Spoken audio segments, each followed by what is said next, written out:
wabarakatuh. Ijtima Ramadan Ulama Aswaja.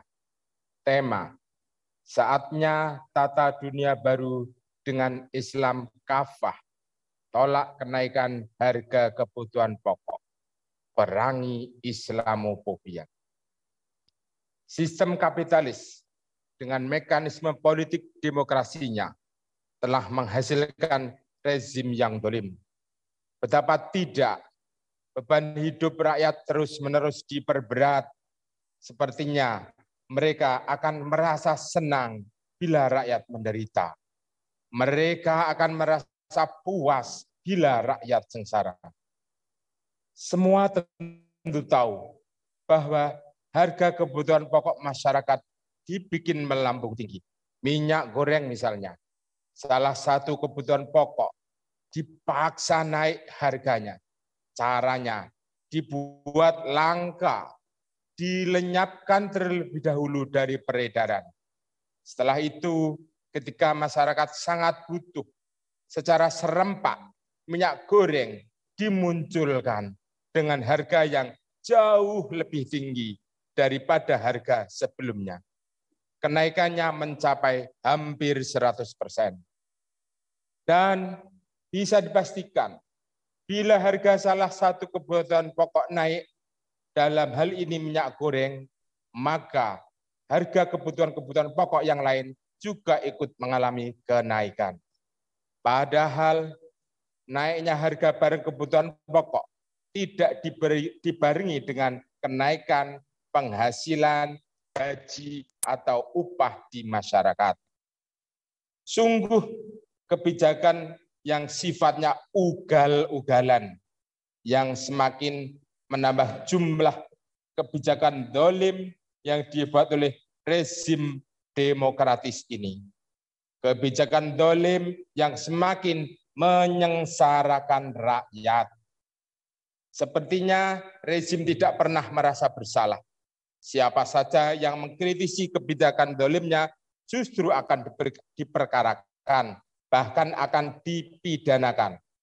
Para aktivis, ulama, kiai, serta ormas-ormas Islam paling banyak dijadikan sebagai tertuduh atau kambing hitam, dikriminalisasi, dipersekusi, diintimidasi, dimasukkan jeruji besi, bahkan ada yang juga dieksekusi mati.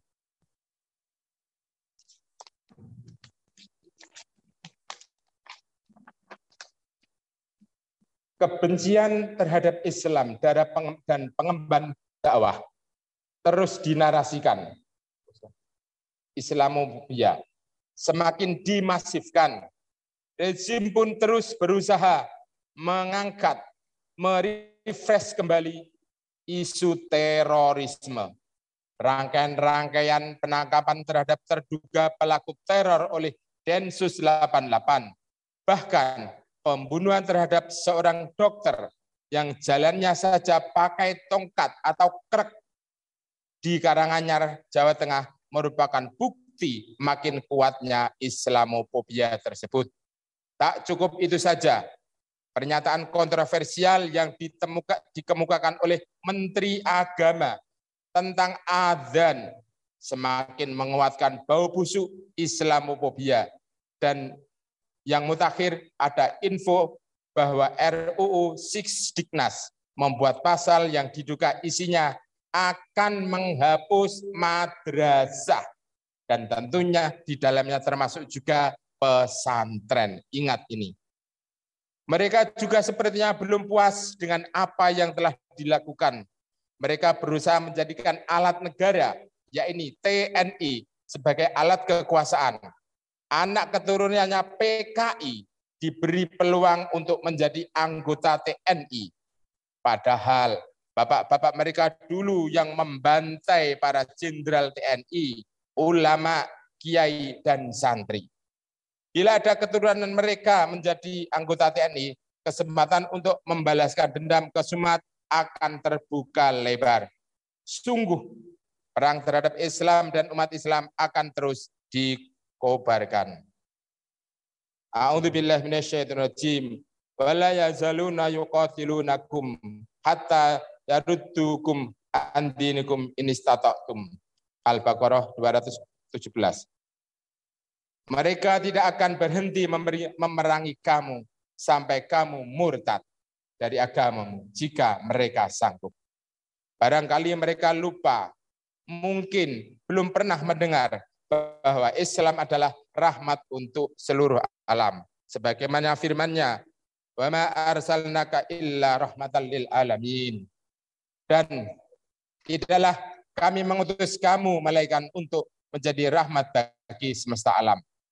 Maka melalui istimewa ulama kami, para ulama Aswaja Jawa Timur menyatakan, 1. Tolak kebijakan dolim kapitalistik, tolak kenaikan harga kebutuhan pokok yang harganya menyengsarakan rakyat. 2. Tolak Islamofobia yang hanya menyebarkan bau busuk, penghasutan, kecurigaan, dan kebencian. 3.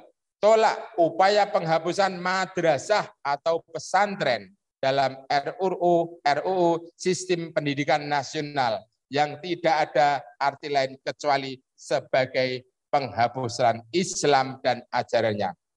4. Tolak penerimaan anggota TNI yang berasal dari keturunan PKI.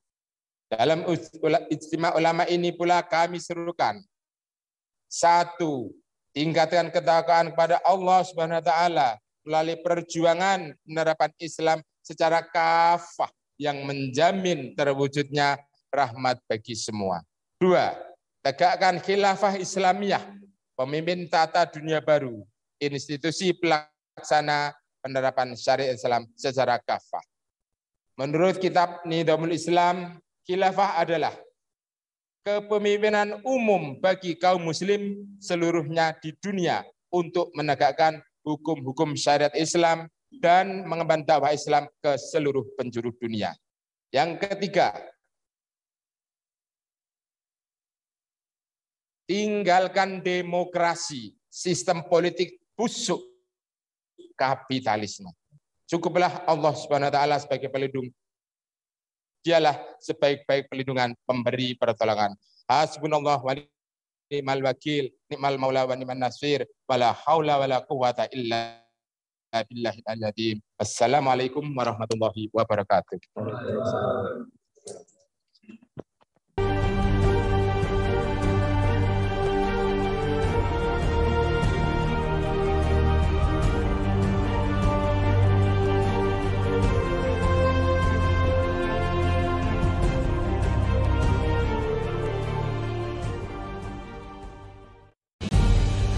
اللهم